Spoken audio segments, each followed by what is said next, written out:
I can still hear the clatter of those glasses from that night, sharp little echoes pounding against my ribs. Dad's voice cut through the noise, loud, smug, and meant for everyone to hear. "Working in pajamas isn't a career," he declared, puffed up like he'd stepped onto a stage. The whole table erupted. Even my grandmother tried to hide her laughter behind the rim of her wine glass. I didn't argue. I didn't defend myself. I simply pushed my chair back, stood up, and walked out while their amusement drifted after me like smoke. That was the moment something inside me broke clean in half, and something new took its place. Dad hadn't always been the villain in my story. For years I chased his approval the way plants chase sunlight. He used to take me fishing at sunrise, telling me a man should always look people in the eye and never pretend to be someone he's not. I believed him back then. But I grew up. I found my path, building digital products, running a remote business, hustling quietly, consistently, relentlessly. Dad dismissed it from day one. Real men use their hands, not that laptop nonsense.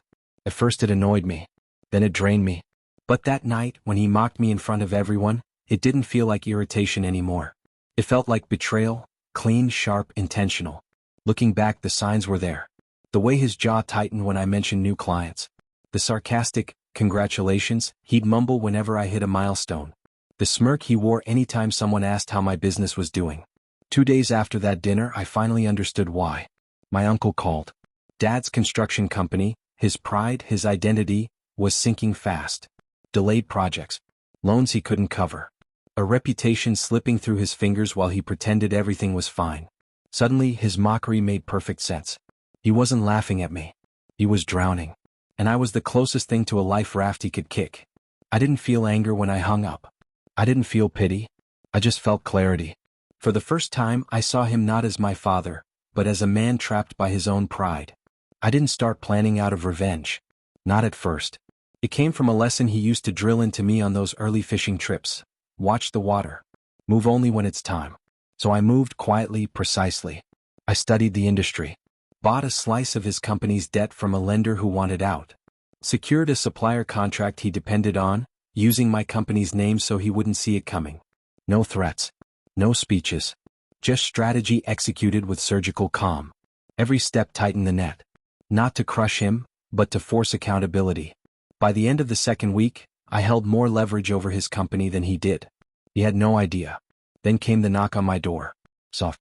Hesitant. Completely unlike him. When I opened it, he looked smaller than I'd ever seen him.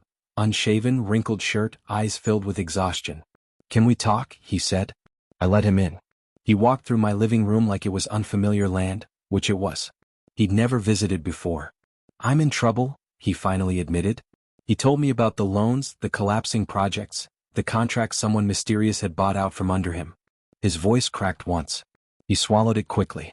"I need help," he said. "A partner, something." Then he looked at me, not down at me. I let the silence stretch until it became almost uncomfortable. He mistook it for hesitation. Then I slid a folder across the table. Every document, every acquisition, every contract he'd lost, had my name on it.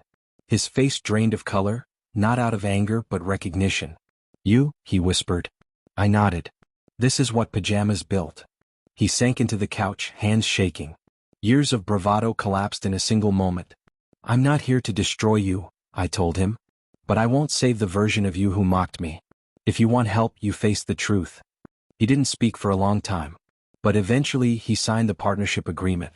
He handed me controlling interest of the very company he used to brag I'd never understand.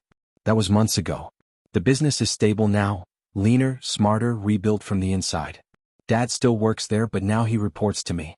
We don't talk much during work hours. He avoids eye contact the way a wounded soldier avoids the medic who patched him up. But sometimes I catch him watching me, not with resentment but with a respect he never knew how to give. Funny how silence and precision can teach lessons shouting never could. Some people grow through wisdom. Others through consequences. My father needed both. And I was finally strong enough to deliver them.